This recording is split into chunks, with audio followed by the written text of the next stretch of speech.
नमस्कार। बहुत सुंदर सा प्यारा सा खिलौना के गीत लेके आ गए। मैंने जब देखी जब सुनी जब बताएंगे कैसे दिलवा खोल के मांगा नाना दो तुझे मंगबू से देव। दिलवा खोल के मांगा नाना दो तुझे मंगबू से देव। दिलवा खोल के मांगा नाना दो तुझे मंगबू से देव। दिलवा खोल के मांगा नाना दो तुझे मंगबू से देव। दिलवा खोल के मांगा नाना दो तुझे मंगबू से देव। दिलवा खोल के मांगा नाना दो तुझे मंगबू से देव।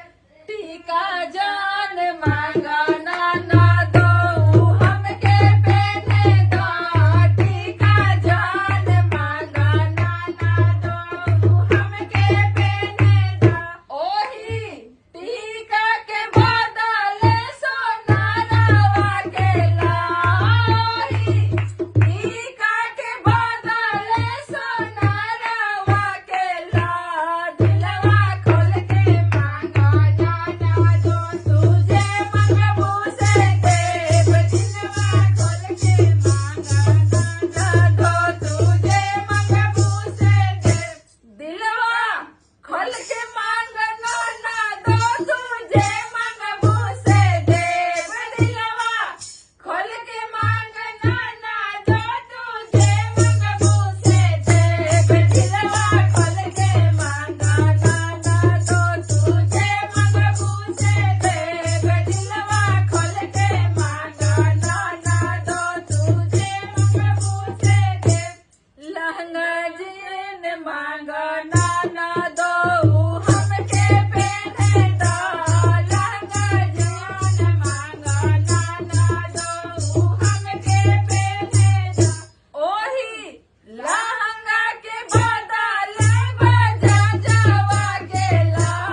ओही लहंगा के बदले बजा जावा के ला। दिलवा खोल के मांगा नाना दो तुझे मंगबू से देव। दिलवा खोल के मांगा नाना दो तुझे मंगबू से देव। दिलवा खोल के मांगा नाना दो तुझे मंगबू से देव। दिलवा खोल के मांगा नाना दो तुझे मंगबू से देव। दिलवा खोल के मांगा नाना दो तुझे मंगबू से देव। दिलवा खोल के मांगा नाना दो तुझे मंगबू से देव। हमर साबर सिंगार हमर साजन आवे रे। हमर साबर सिंगार हमर साजन आवे रे। सब कुछ मिल जाई हमरा साजने के ला।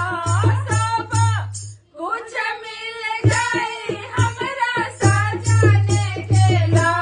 दिलवा खोल के मांगा नाना दो तुझे मंगबू से देव। दिलवा खोल के मांगा नाना दो तुझे मंगबू से देव। दिलवा खोल के धन्यवाद। गाना अच्छा लगे तो वीडियो के लाइक करे के बाद ज्यादा से ज्यादा शेयर करे के बढ़िया। चैनल पर नया बनी जा तो सब्सक्राइब के बटन जरूर दबा दी जा ताकि आगे के वीडियो देख सकी जा। और हमने के फेसबुक के पेज बा, इंस्टाग्राम के पेज बा, ओजो जाई जा, फॉलो करी जा, ओजो गाना सुनी जा। धन्यवाद।